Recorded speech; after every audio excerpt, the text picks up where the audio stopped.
ಉದಾಹರಣೆಗೆ ಹೇಳಿದರೆ ಮನೆ ಸಭಾಧ್ಯಕ್ಷೆ ಯಾವ ರೀತಿ ದ್ವೇಷದ ರಾಜಕಾರಣ ಇದೆ ಅಂದರೆ, ಈ ರಾಜ್ಯದಲ್ಲಿ ಕಾಂಗ್ರೆಸ್ ಸರ್ಕಾರ ಅಧಿಕಾರಕ್ಕೆ ಬಂದ ಮೇಲೆ ಒಬ್ಬ ಮಾಜಿ ಪ್ರಧಾನಮಂತ್ರಿಗೆ ಬಸವರಾಜ ಬೊಮ್ಮಾಯಿ 4 ಜನ ಕೊಟ್ಟರು. ಅವರು ಬೆಳಗ್ಗೆ 2 ಜನ, ರಾತ್ರಿ 2 ಜನ. ಅಶೋಕ್ ಅವರೇ ದಯಮಾಡಿ ಒಂದು ಸ್ವಲ್ಪ ನೀವು ವಿರೋಧ ಪಕ್ಷದ ನಾಯಕರಿದ್ದೀರಿ, 4 ಜನ ಬೆಳಗ್ಗೆ 2 ಜನ 2 ಜನ ಅವ್ರ ಪಾಪ ಬಾತ್ರೂಮ್ಗೆ ಹೋಗಿ ಅಂತ ಕೊಟ್ಟರೆ, ಅವ್ರನ್ನ ಈ ಸರ್ಕಾರ ಬಂದ ಮೇಲೆ ಎಲ್ರಿಗೂ ಕೊಡೋಕ್ಕೆ ಅವಕಾಶ ಇದೆ ಅಂತ ಯಾರೋ ಕಾವೇರಿ ಅಂತ ಹೇಳಿದ್ದಾರೆ. ಕುಮಾರಸ್ವಾಮಿ ಅವ್ರ ಪಾಪ ಅಂಥವ್ರಿಗೆಲ್ಲ DC ಪೋಸ್ಟು, ಡಿವಿಷನಲ್ ಇದು ಎಂಥದಪ್ಪ ಕಮಿಷನರ್ ಪೋಸ್ಟ್ ಕೊಡೋರು ಇನ್ಚಾರ್ಜ್. 4 ಜನಕ್ಕೆ ಸರ್ಕಾರಕ್ಕೆ ಬಡ್ತಾರೆ ಇದೆಯನ್ರು. ಮಾಜಿ ಪ್ರಧಾನಮಂತ್ರಿ ಈ ರೀತಿ ನಡ್ಕೋತಾರಲ್ರಿ.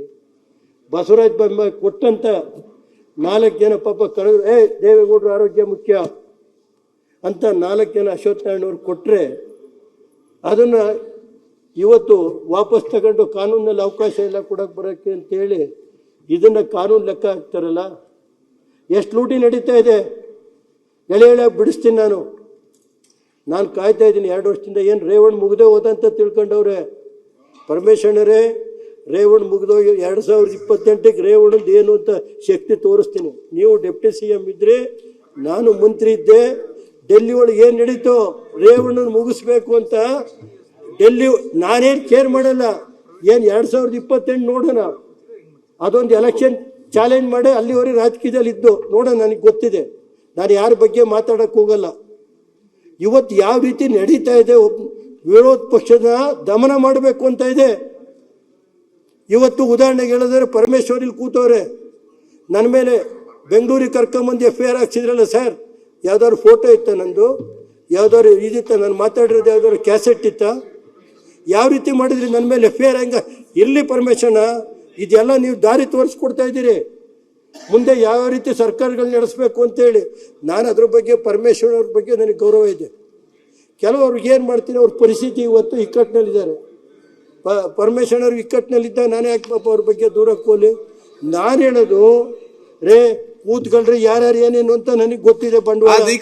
ನಾನು ಅದ್ರ ಬಗ್ಗೆ ನಾನು ಮಾತಾಡಕ್ಕೆ ಹೋಗಲ್ಲ. ನನ್ನ ಒಬ್ಬ ರೇವಣ್ಣು 6 ವರ್ಷ ಶಾಸಕನಾಗಿ ಕೆಲಸ ಮಾಡಿ 30 ವರ್ಷ ಇದ್ದೀನಿ. ಏನು ಯಾರು ಲೂಟಿ ಹೊಡೆದಿದ್ದೀನಿ ರಾಜ್ಯದಲ್ಲಿ? ನಾನು ಲೋಕೋಪಯೋಗಿ ಮಂತ್ರಿ ಆಗಿದ್ದೀನಿ, ಇಂಧನ ಮಂತ್ರಿ ಆಗಿದ್ದೀನಿ. ನನ್ನ ಮೇಲೆ COD, ಲೋಕಾಯುಕ್ತ ಎಲ್ಲ ತನಿಖೆ ನಡೀತು. ಏನಾಯಿತು? ಲೋಕಾಯುಕ್ತ ತನಿಖೆ ಏನಾಯಿತು? COD ತನಿಖೆ ಏನಾಯಿತು? ಒಬ್ಬ ಹೈಕೋರ್ಟ್ ಜಡ್ಜನ್ನ ನೇಮಕ ಮಾಡಿದ್ರಲ್ಲಿ ತನಿಖೆ ಏನಾಯಿತು? ನಾನು 30 ವರ್ಷ ರಾಜಕಾರಣ ಮಾಡಿದ್ದೀನಿ, ಜಿಲ್ಲಾ ಪರಿಷತ್ ಮೆಂಬರ್ ಆಗಿ ಬಂದಿದ್ದೀನಿ, ಇದು ಬಂದಿದ್ದೀನಿ. ರೇವಣ್ಣ ಹಾಸನ ಜಿಲ್ಲೆಯಲ್ಲಿ 5 ರಿಂದ 6 ಜನ ಗೆಲ್ಲಿಸ್ತೇನೆ. ಏನಾದ್ರು ಮಾಡಿ ರೇವಣ್ಣ ಮುಗಿಸ್ಲೇಬೇಕು. ಅದು ಮುಗಿಸೋ ಜನ. ನಾನು ಹೇಳಿದ್ದು ಮೊನ್ನೆ ಸಭಾಧ್ಯಕ್ಷರೇ, ಇವತ್ತು ಯಾವ ರೀತಿ ರಾಜಕೀಯ ದ್ವೇಷ ನಡೀತಾ ಇದೆ ಅನ್ನೋದು ನಿಮ್ಮ ಗಮನಕ್ಕೆ ತರ್ತೀನಿ ಅಷ್ಟೇ. ನನಗೇನಿಲ್ಲ, ನಾನು ಇನ್ನೂ 10 ಕೇಸ್ ಹಾಕಿ ಎದುರಿಸ್ತೀನಿ. ನಾನು ಅದ್ರ ಬಗ್ಗೆ ನಾನೇನು ತಲೆ ಕೆಡಿಸ್ಕೊಳ್ಳಲ್ಲ.